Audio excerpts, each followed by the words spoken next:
দীর্ঘ ১.৫ যুগের অপেক্ষার অবসানের লগ্ন শুরু হয়েছে। দেশে ফিরছেন শহীদ রাষ্ট্রপতি জিয়াউর রহমান এবং সাবেক প্রধানমন্ত্রী বেগম খালেদা জিয়ার জ্যেষ্ঠ সন্তান তারেক রহমান। ক্ষমতার কেন্দ্রবিন্দুতে বেড়ে উঠলেও তার জীবনের বড় অংশ জুড়ে রয়েছে সংগ্রাম আর বঞ্চনা। তার জীবনের মোড় ঘুরে যায় ২০০৭ সালের ১/১১ রাজনৈতিক পট পরিবর্তনের সময়। তখন সেনা সমর্থিত তত্ত্বাবধায়ক সরকার ক্ষমতায় এলে তাকে গ্রেফতার করা হয় এবং রিমান্ডের নামে চালানো হয় অমানবিক শারীরিক নির্যাতন। সেই নির্যাতনই তার মেরুদণ্ড মারাত্মকভাবে ক্ষতিগ্রস্ত করে।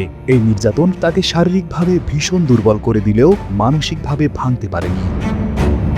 দীর্ঘ ১৮ মাস কারাবাসের পর ৩ সেপ্টেম্বর তিনি জামিন পান। উন্নত চিকিৎসার জন্য ১১ সেপ্টেম্বর তিনি সপরিবারে লন্ডনে পাড়ি জমান। পেছনে ফেলে যান তার কারাবন্দী মা বেগম খালেদা জিয়াকে। তিনি বছরের পর বছর অসুস্থ অবস্থায় একা দেশের গণতন্ত্রের জন্য লড়াই করেছেন। ২০১৫ সালের ২৪ জানুয়ারি মালয়েশিয়ায় হৃদরোগে আক্রান্ত হয়ে মাত্র ৪৫ বছর বয়সে মারা যান তার ছোট ভাই আরাফাত রহমান কোকো।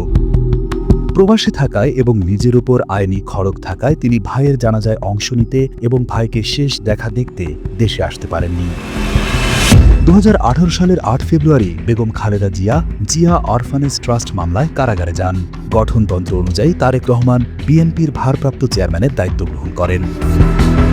একই বছর ১০ অক্টোবর ২১ আগস্ট গ্রেনেড হামলা মামলায় তাকে যাবজ্জীবন কারাদণ্ড দেওয়া হয়।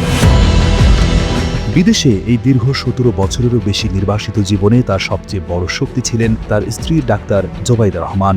মেধাবী চিকিৎসক হওয়া সত্ত্বেও ডাক্তার জোবাইদা নিজের ক্যারিয়ার বিসর্জন দিয়ে ছায়ার মতো স্বামী তারেক রহমানের পাশে থেকেছেন। তার চিকিৎসা ও রাজনৈতিক ধকলে মানসিক সাহস জুগিয়েছেন এবং একমাত্র মেয়ে জাইমা রহমানকে আগলে রেখেছেন। হাজারো মাইল দূরে থেকেও প্রযুক্তির সহায়তায় দলকে নেতৃত্ব ও দিক নির্দেশনা দিয়েছেন তারেক রহমান। শহীদ জিয়ার উত্তরসূরি হিসেবে জনগণকে সাথে নিয়ে দেশে গণতন্ত্র পুনরুদ্ধারের সংগ্রামে আমাদেরকেই নেতৃত্ব দিতে হবে। ২০২৪ সালের ৫ আগস্ট ছাত্র জনতার অবিস্মরণীয় অভ্যুত্থানে আওয়ামী লীগ সরকারের পতন হয়। এরপর তার দেশে ফেরার আইনি ও রাজনৈতিক বাধাগুলো ধীরে ধীরে কাটতে শুরু করে।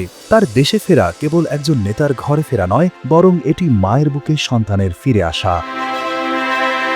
১/১১ সেই ভয়াবহ স্মৃতিকে জয় করা এবং দীর্ঘ ত্যাগের পর মাথা উঁচু করে দাঁড়ানোর এক আবেগঘন মুহূর্ত।